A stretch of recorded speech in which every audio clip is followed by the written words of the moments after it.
ప్రభునందు ప్రియమైన దేవుని బిడ్డారా, ప్రభువైన యేసు నామమున మీకు శుభములు. జీవముగల దేవుని కృపావర్షం మీపై సమృద్ధిగా కురియునుగాక. ఈ దినం అనగా ఆగస్టు నెల 24వ తారీఖు 2026 సోమవారం హోలీ ట్రింటీ చర్చ్ మినిస్ట్రీస్ వారు అందించు అనుదినమన్న ఈ దినమన ధ్యానాంశం కనిపెట్టి ధైర్యం తెచ్చుకును. దేవుని వాక్యం చదువుకుందామని కీర్తన గ్రంథం 27 కీర్తన 14 వచ్చును.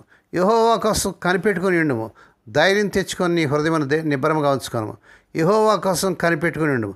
దేవుడు తన పరిశుద్ధ వాక్యం దీవించుగాక. దేవుడు గారు మీరు అంతా ఎలాగ ఉన్నారండి? మీ కుటుంబంలో అందరూ బాగున్నారు? మీ ఆరోగ్యం ఎలాగ ఉన్నాయి? మీకోసం, మీ బిడ్డల కోసం, మీ కుటుంబాల కోసం మేము ఎంతగానో భారంతో ప్రార్థన చేస్తాను. దేని బిడ్డ సమయంలో దేవుని వాక్యలు మనం చూసినట్లయితే 27 కీర్తన 14 వచ్చులో యెహోవాకు కనిపెట్టుకోను, ధైర్యం తెచ్చుకొని మనస్సు నిలుపుకొను, యెహోవాకే కనిపెట్టుకోను అని అంటాడు. ఇది కీర్తన 27 యొక్క చివరి వచనం. దావీదు భక్తుడు శత్రువుల మధ్య, భయం మధ్య, యుద్ధం మధ్య ఉన్నాడు. మొదటి 3 వచనాలు చదవండి. కానీ ఆయన ఒకటే కోరాడు, దేవుని సన్నిధి కోరినట్టుగా 4వ వచనం చూస్తున్నాం. ఈ కీర్తన అంతా కూడా కనిపెట్టడంతోనే ముగుస్తుంది. దేవుని స్తోత్రం కలుగును గాక. మన ఖాళీ సమయంలో ఏం చేస్తామండి?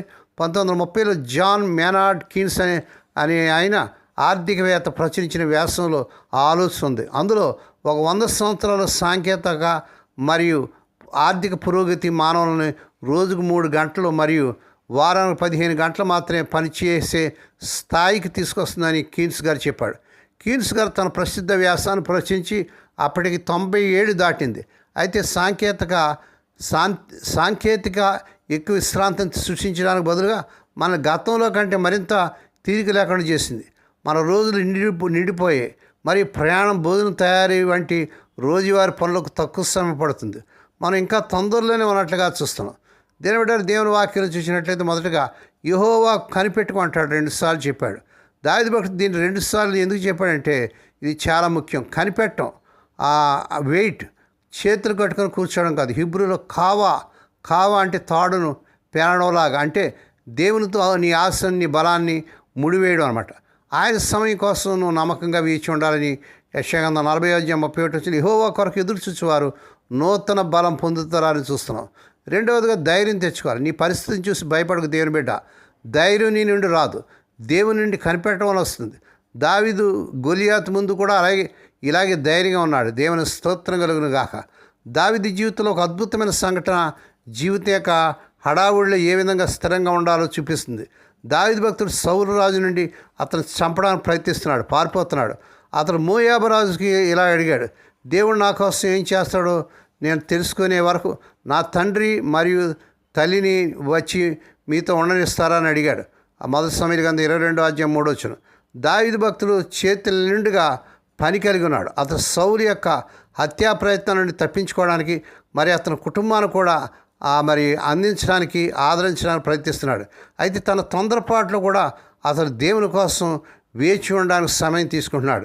దేవుని బిడ్డ, నీ తొందరపాట్లు, నీ బిజీ టైంలో దేవునికి కొంత సమయం మరి కేటాయించి మరి దేవుని సన్నిధిలో కనిపెడుతున్నావా? మరి దేవుని సన్నిధిలో మనం కనిపెట్టినప్పుడు మనం ఎన్నో దీవెనలు పొందుతాం. దేవుని స్తోత్రం. రెండవది, వేచి ఉండేటప్పుడు మరి బలహీనపడకు, ధైర్యం తెచ్చుకో, వేచి ఉండు. ఇది పాసివ్ కాదు. ప్రార్థన చేయి, వాక్యం చదువు, ఆరాధించు. అదే నిజమైన కనిపెట్టడం.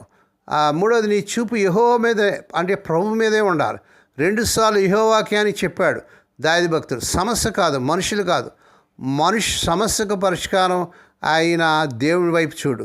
బైబిల్లో కనిపెట్టడం 3 ఉదాహరణలు కనిపెడుతుంది. నోహు వరద తగ్గడం కోసం 40 రోజులు కనిపెట్టినట్లుగా ఆదికాండం 8:10 చూస్తాం. ఇదే కొత్త ప్రారంభం అనమాట, కొత్త సృష్టి. సిమియోను మెస్సియా కోసం మరి కొన్ని సంవత్సరాలు వృద్ధాప్యం వరకు కనిపెట్టినట్లుగా లూకా సువార్త 2:25 చూస్తున్నాం. ఆ తర్వాత కనిపెట్టడం వల్ల ప్రియప్రభుని చూసినట్టుగా చూస్తున్నాం. శిష్యులు పరిశుద్ధాత్మ కోసం 10 రోజులు ఆ మేడగదిలో అపొస్తలుగా 1:14 కనిపెట్టినా చూస్తున్నాం. పెంతెకొస్తున ఆ కార్యం జరిగినట్టుగా పరిశుద్ధాత్మ వచ్చినట్టుగా చూస్తున్నాం. మనం గుర్తించుకోవాల్సిన విషయాలు ఏంటంటే ఆ కీర్తన గ్రంథం 27 కీర్తన 14 యెహోవా కనిపెట్టుకో, ధైర్యం తెచ్చుకోను. ఇది వేచి ఉండడం ప్లస్ ధైర్యం, దేవుని ఫార్ములా. రెండవది విలాపవాక్యం 3:25 తను ఆశ్రయించే వారికి యెహోవా మేలు చేయను. కనిపెట్టే వారిని దేవుడు ఎన్నడూ నిరాశపరచడు.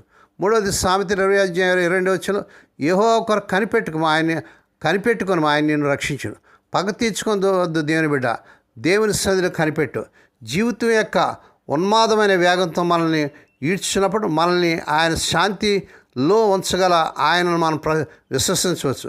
యెషయా 26:3 దావీదు భక్తుడు మాటలు ఈ విషయాన్ని చక్కగా సమీకరిస్తాయి. యెహోవా కోసం కనిపెట్టుకుని నువ్వు ధైర్యం తెచ్చుకో, నీ హృదయం నిబ్బరంగా ఉంచుకొనుము, యెహోవా కోసం కనిపెట్టుకొని ఉండుము. మరి కీర్తన 14 నీవు భయంలో నిరీక్షణలో ఉన్నప్పుడు పరిగెత్తుకు దేవుని బిడ్డ, దేవుని సన్నిధిలో కనిపెట్టు. ఆయన నేను బలపరుస్తాడు, సరైన సమయంలో జాబిస్తాడు. ఈరోజు నువ్వు దేనికోసం కనిపెడుతున్నావు? దేని బిడ్డ, ఉద్యోగం కోసమా, స్వస్థత కోసమా, కుటుంబ సమస్య కోసమా? ఆ ధైర్యం తెచ్చుకో దేని బిడ్డ, ప్రభు కొరకు కనిపెట్టు. ఆయన అన్నడూ నిరాశపరిచే దేవుడు కాదు. దేవుడి మాటలు దీవించుగా ప్రార్థన చేసుకుందామండి. పరిశుద్ధమైన మా తండ్రి, నీ పరిశుద్ధ నామమునకు వందనాలు స్తోత్రాలు చేయించిన ఆయన స్వదేశ విదేశం నుండి వర్తమానం వింటూ అనేక షేర్ చేస్తూ, లైక్ చేస్తూ, సబ్స్క్రైబ్ చేస్తున్న మా ప్రియులు దీవించండి. ఈ సమయంలో ప్రభా ఎవరు ఏ మరి విషయంలో కనిపెడుతున్నారో ఈ అద్భుతం కోసం, ఏ కష్టంలో ఉండి కనిపెడుతున్నారు ప్రభా, మరి నాయన స్వస్థత కోసం, ఆరోగ్యం కోసం, మరి ఆర్థిక సమస్యల కోసం, దేనికోసం అద్భుతం కోసం కనిపెడుతున్నారు నాయన. నువ్వు అన్నడు నిరాశపరిచే దేవుడు కాదు నాయన. అందరూ బట్టి స్తుతిస్తున్నావు నాయన. మా తండ్రి, ఈ దినం పుట్టినదినాలు, వాహదినాలు, శుభదినాలు జరుపుకుని బిడ్డలు బాగా దీవించండి. అలాగే రోగులైన బిడ్డపై ఈ ప్రత్యేక రూపు చూపించండి. ఎవరైతే సీరియస్ కండిషన్లో ఐసీయూలో ఉంటున్నారో ఇప్పుడే కలవరి శిలువ రక్త ప్రభావాన్ని శిరస్సు మీద పాదంలో ప్రారంభం చేస్తున్నాను. స్వస్థత, ఆరోగ్యం, విడుదల యేసునామములో ప్రవేశిస్తున్నాను తండ్రి. ఏ కుటుంబంలో తమ ప్రియులిద్దరికి మాణించి దుఃఖంలో వేదన్నారు అటువారు కావాల్సిన ఆదరణ దయచేయండి. స్వదేశ విదేశాలు ఉద్యోగుల కోసం కనిపెడుతున్న బిడ్డల పట్ల నీ కార్యం జరిగించుకొని ఈ నెలలోని, ఈ వారంలోని వారు అర్హత మించిన ఉద్యోగం వచ్చును గాక. మా తండ్రి, వివాహం కానీ ఎవరు బిడ్డలకు మరి నెలలోని అద్భుతం జరిగించుకొని వారు చక్కని సంబంధాలు కుదిరి వారి వివాహాలు ఘనంగా జరుగును గాక. మా దేశాన్ని, మా దేశ ప్రపంచ దేశాన్ని రక్షించుకోండి. ఈ దినమంతట్లోని బిడ్డల చుట్టూ మీరు రక్తం చేసి ప్రతి విధంగా కీడు నుంచి, దృష్టి నుంచి, ప్రమాదాలు తప్పించి క్షేమకరమైన ప్రయాణాలు దయచేయమని మహిమ నీకే, ఘనత నీకే చెల్లించుకుంటూ యేసే పరిశుద్ధ నామమున స్తుతించి గణపరిచి వేడుకొని ప్రార్థిస్తున్నాం తండ్రి. ఆమేన్. మన ప్రభువైన యేసుక్రీస్తు వారి కృప, తండ్రి అయిన దేవుని ప్రేమ, పరిశుద్ధాత్మ దేవుని కనీన సహవాసము సదాకాలం మీకు తోడిండి నడిపించి బలపరచును గాక. ఆమేన్.